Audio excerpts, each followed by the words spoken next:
Oke, baik. Terima kasih moderator. Di sini saya akan menjelaskan bagian yang pertama, yaitu pengertian dan karakteristik biaya ya.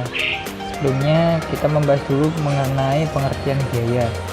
Di sini biaya bisa dibilang secara umum itu dapat dikatakan bahwa kos yang telah dikorbankan dalam rangka menciptakan pendapatan disebut dengan biaya. Dan juga ada beberapa ahli yang mengemukakan tentang pengertian biaya, cuman dari kelompok kami hanya mengambil beberapa contoh, yaitu seperti IAI tahun 1994 itu menjelaskan bahwa biaya atau beban merupakan penurunan manfaat ekonomi selama suatu periode akuntansi dalam bentuk arus keluar atau berkurangnya aktiva atau terjadinya kewajiban yang mengakibatkan penurunan ekuitas yang tidak menyangkut pembagian kepada penanam modal.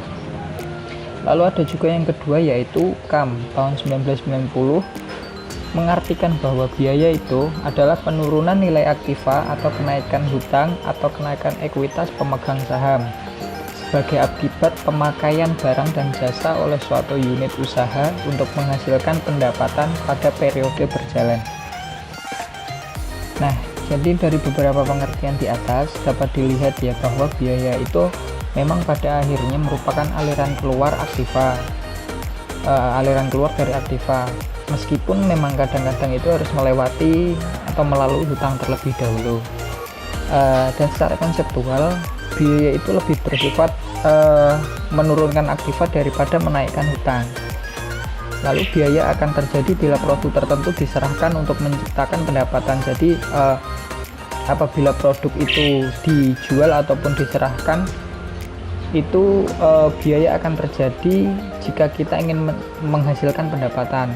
Lalu penggunaan aktiva dapat dikatakan sebagai biaya apabila penggunaan tersebut berkaitan langsung dengan penyerahan produk atau menghasilkan pendapatan dan bukan mengubah aktiva menjadi potensi jasa yang lain.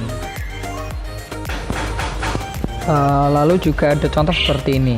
Jadi misalkan suatu perusahaan itu menggunakan jasa tenaga kerja dan gaji tenaga kerja tersebut dibayar dengan kas atau aktiva lain misalkan. Lalu pemakaian jasa tersebut jelas menunjukkan adanya penurunan nilai aktiva. Jadi apabila gaji tenaga kerja tersebut tidak langsung dibayar ataupun mungkin dibayar lain waktu, maka penggunaan jasa tenaga kerja tersebut akan menaikkan hutang. Paham ya? Jadi seperti itu. Lalu sementara itu, jika tenaga kerja itu dibayar dengan sejumlah saham, lalu penggunaan tenaga kerja akan menambah stockholder equity. Jadi yang jelas setiap kos yang dinyatakan keluar untuk menghasilkan pendapatan itu disebut dengan biaya.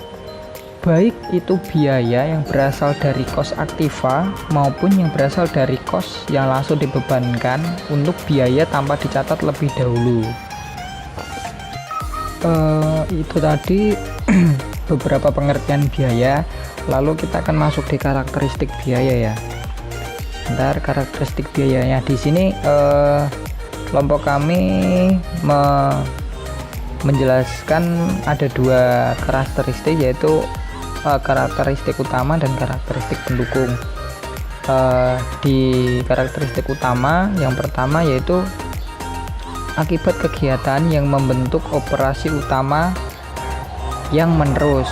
Jadi seperti contoh itu ongoing major operation, profit directed activities for the purpose of generating revenues, creation of revenues, dan earning activities. Itu adalah contoh akibat kegiatan yang membentuk operasi utama yang menerus. Lalu yang kedua ada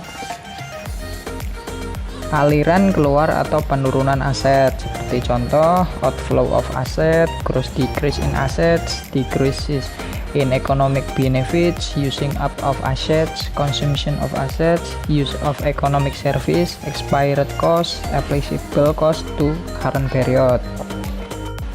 Lalu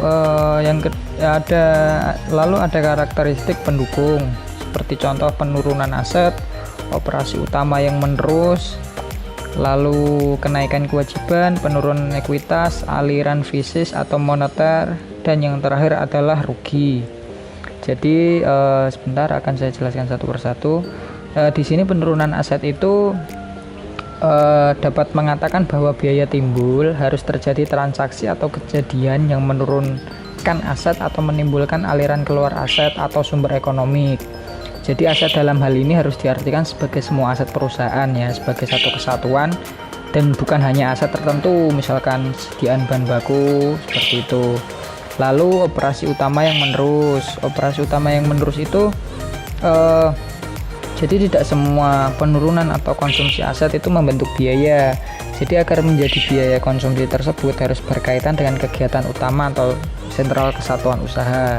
Yang dimaksud dengan kegiatan utama itu adalah kegiatan yang menciptakan pendapatan atau laba yang direpresentasi dalam kegiatan memproduksi atau mengirim barang ataupun melaksanakan jasa. Dan karena dianggap perusahaan itu ingin mendapatkan laba dengan tepat, nah jadi harus ada kaitan yang logis antara biaya dan pendapatan. Lalu yang ketiga ada tadi apa? Kenaikan kewajiban.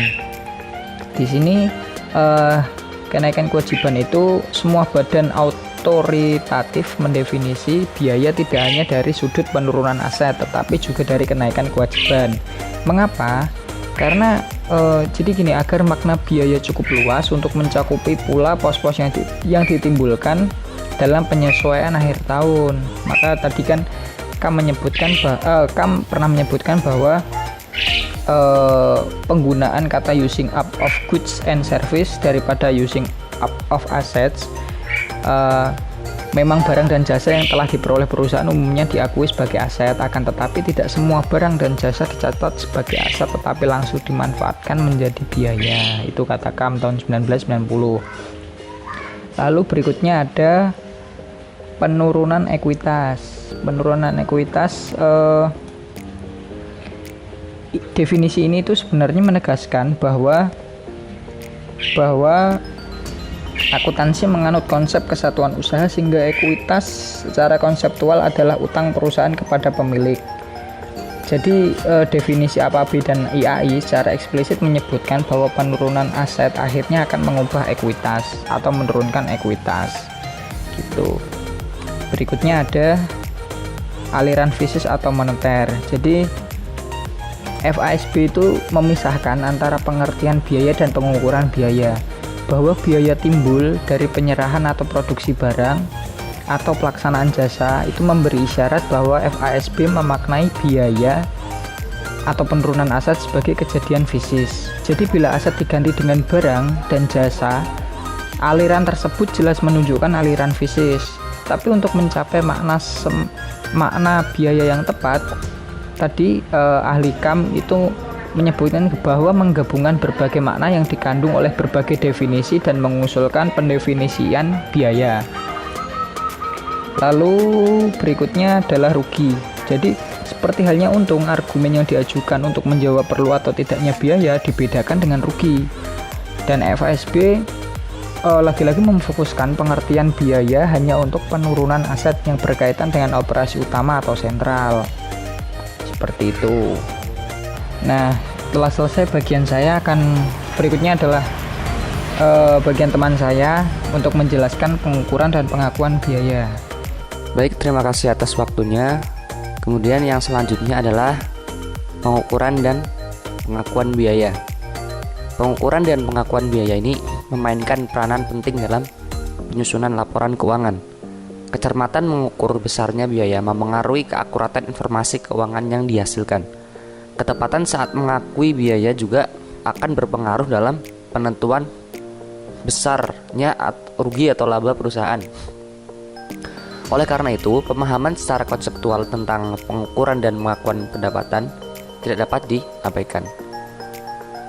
Pengukuran biaya.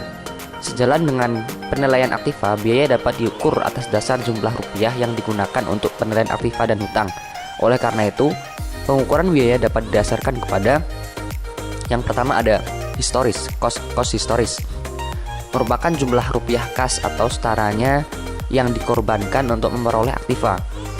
Pengukuran biaya atas dasar kos historis dapat digunakan untuk jenis aktiva seperti gedung, peralatan, dan yang lain sebagainya. Kemudian ada kos pengganti atau kos masukan terkini, replacement cost, current input cost. Kos masukan terkini menunjukkan jumlah rupiah harga pertukaran yang harus dikorbankan sekarang oleh suatu entitas untuk memperoleh aktiva yang sejenis dalam kondisi yang sama. Contohnya penilaian untuk persediaan. Kemudian ada setara kas. Setara kas adalah jumlah rupiah kas yang dapat direalisir dengan cara menjual setiap jenis aktiva di pasar bebas dalam kondisi perusahaan yang normal. Nilai ini biasanya didasarkan pada catatan harga pasar barang bebas yang sejenis dalam kondisi yang sama. Kos aktiva berwujud biasanya menggunakan dasar pada penilaian ini. Nah, meskipun ada berbagai dasar penilaian dalam praktik, yang paling banyak digunakan untuk mengukur biaya adalah biasanya itu cost historis. Kemudian ada pengakuan biaya. Pada dasarnya cost itu memiliki dua kedudukan penting.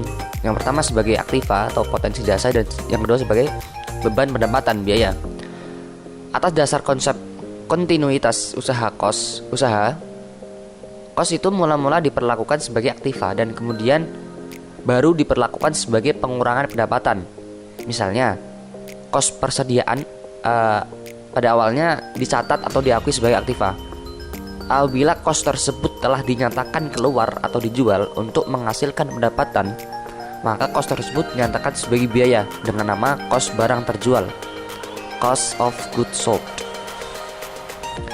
Proses pembebanan kos pada dasarnya merupakan proses pemisahan kos. Oleh karena itu, agar informasi yang dihasilkan akurat, bagian kos yang telah diakui sebagai biaya pada periode berjalan dan bagian kos yang akan dilaporkan sebagai aktiva itu harus dapat ditentukan dengan jelas. Ada dua masalah yang muncul sehubungan dengan pemisahan kos tersebut. Yang pertama ada kriteria yang digunakan untuk menentukan yang harus dibebankan pada pendapatan periode berjalan.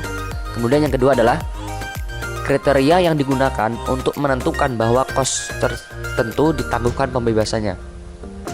Semua kos itu dapat ditangguhkan pembebasannya sebagai biaya apabila kos tersebut memenuhi kriteria sebagai aktiva. Apa aja kriterianya? Ada 3. Yang pertama adalah memenuhi definisi aktiva atau memiliki manfaat ekonomi masa mendatang, dikendalikan oleh perusahaan dan berasal dari transaksi masa lalu. Yang kedua ada kemungkinan yang cukup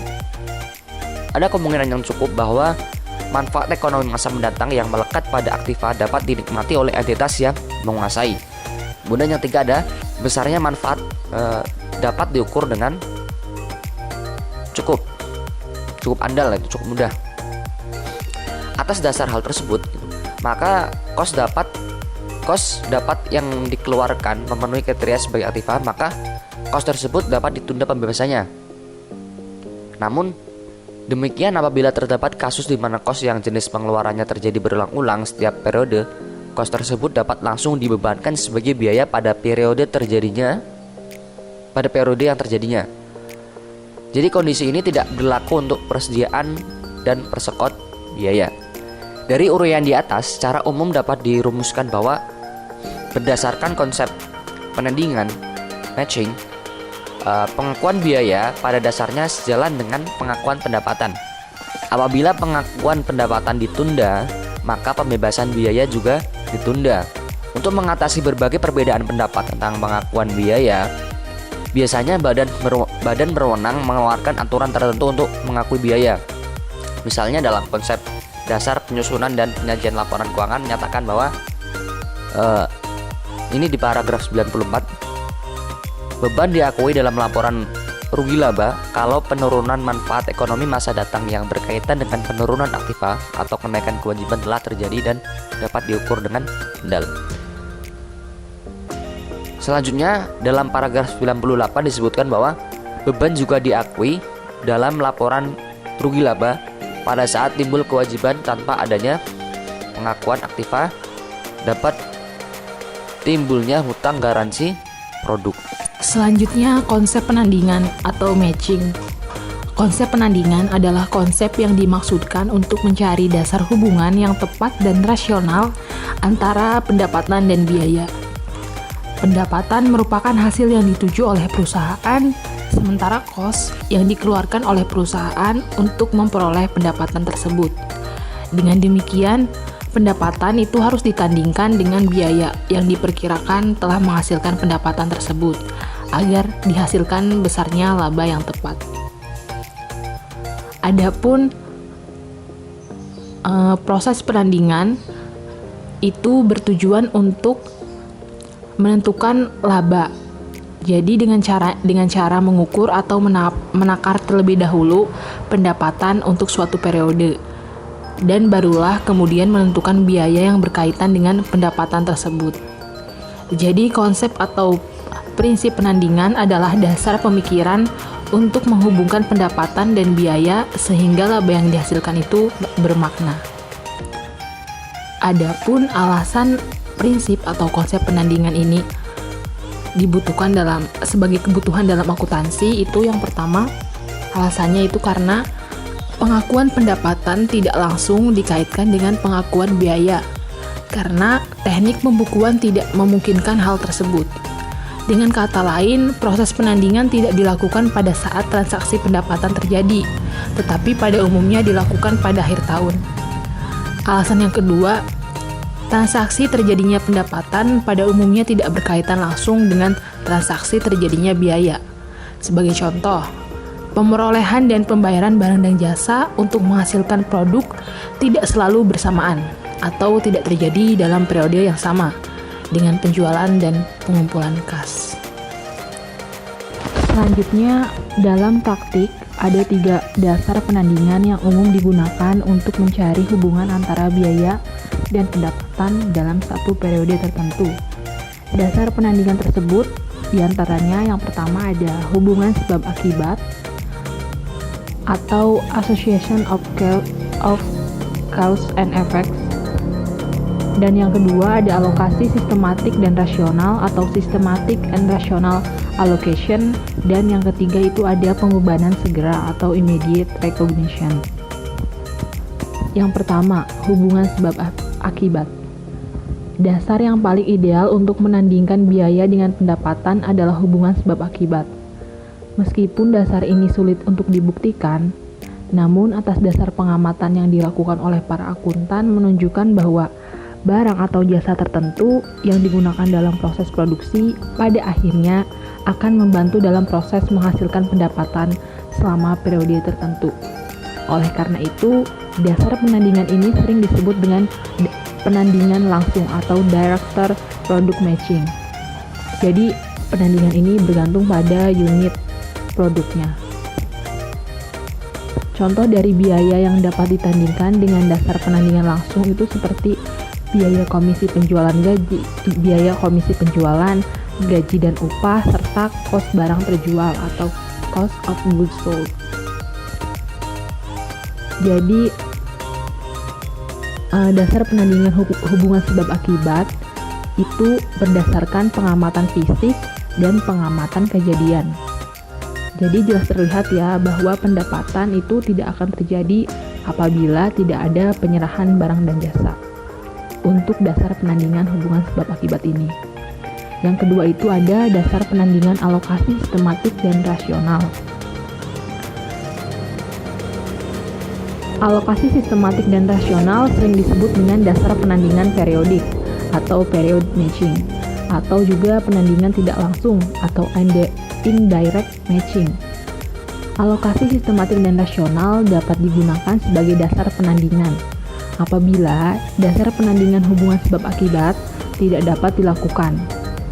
Atas dasar konsep penandingan ini, ukuran penandingan yang digunakan bukan produk atau unit fisik, tetapi periode. Dengan demikian, biaya diakui dan dihubungkan dengan pendapatan pada periode terjadinya. Kos yang terjadi dapat dialokasikan dalam beberapa periode dan dapat juga langsung diakui dan dibebankan sebagai biaya. Pemilihan terhadap dua alternatif tersebut tergantung pada keadaan yang melandasi timbulnya cost tersebut. Jadi bergantung pada situasi dan kondisi perusahaan. Dan yang terakhir itu ada dasar penandingan pembebanan segera. Nah, dasar penandingan ini dipilih apabila tidak ada alasan yang kuat untuk membebankan cost atas dasar hubungan sebab akibat ataupun alokasi sistematis dan rasional, maka cost langsung dapat dibebankan pada periode terjadinya. Alasan yang melandasi pembebanan dengan cara ini adalah karena kepraktisan. Misalnya saja pada pencatatan terhadap biaya advertensi. Cost yang dikeluarkan untuk kegiatan advertensi sulit untuk dihubungkan dengan pendapatan atas dasar hubungan sebab akibat. Di samping itu, cost tersebut kemungkinan memiliki manfaat lebih dari satu periode akuntansi. Namun demikian, karena manfaat tersebut sulit untuk diukur, pembebanan atas dasar alokasi sistematis juga tidak dapat dilakukan dengan tepat. Konsumen mungkin saja membeli produk perusahaan karena dipengaruhi oleh advertensi yang diketahui pada beberapa tahun yang lalu.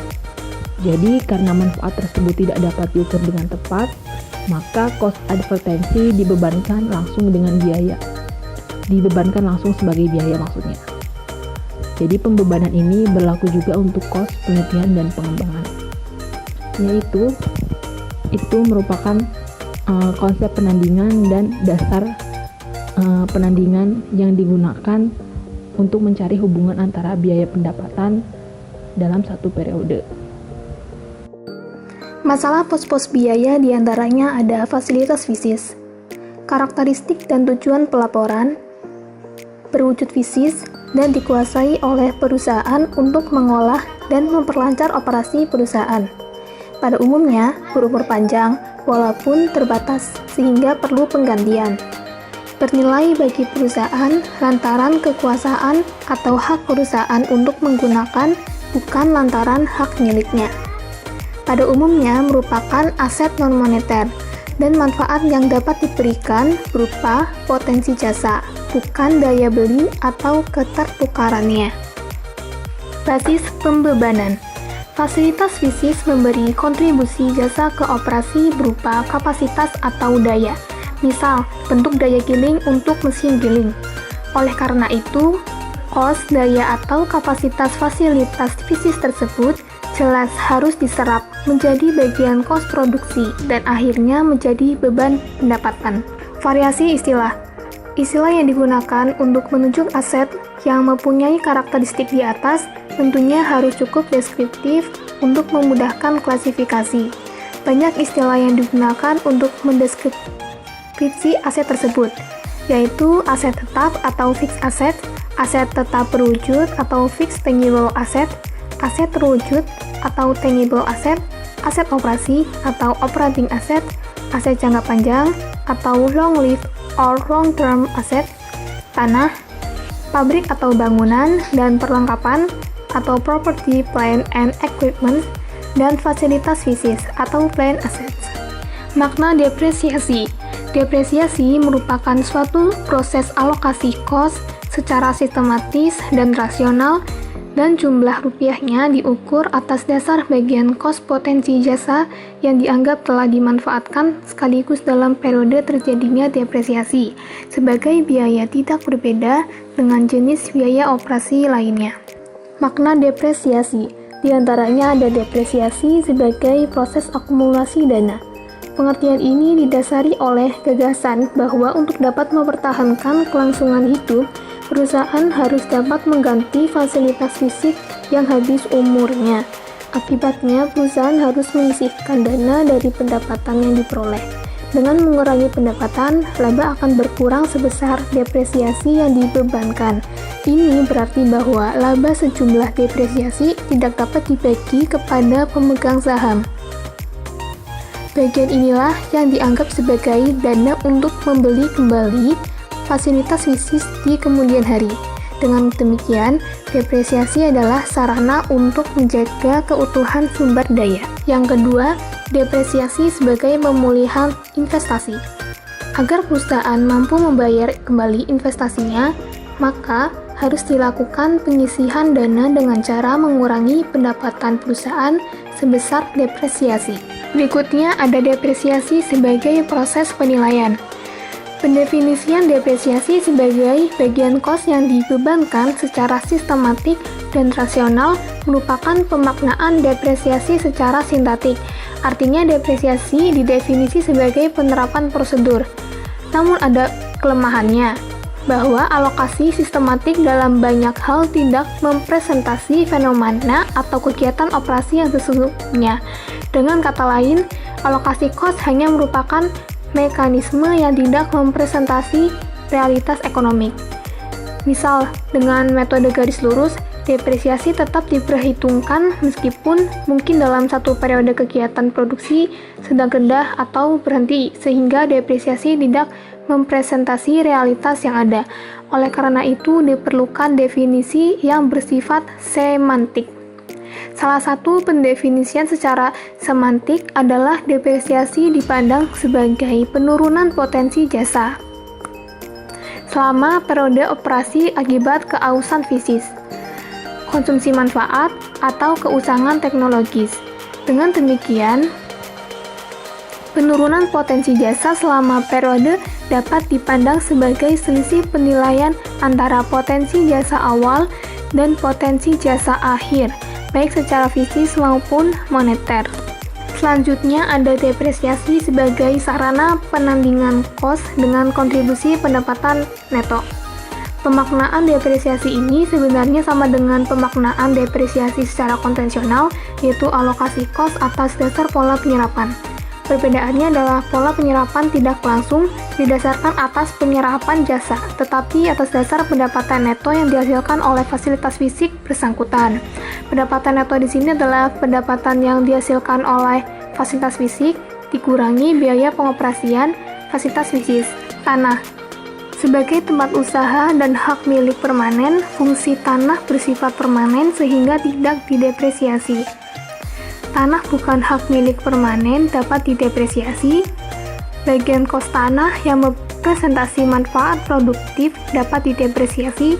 Akuntansi tanah diatur dalam PSAK nomor 47. Selanjutnya sumber alam.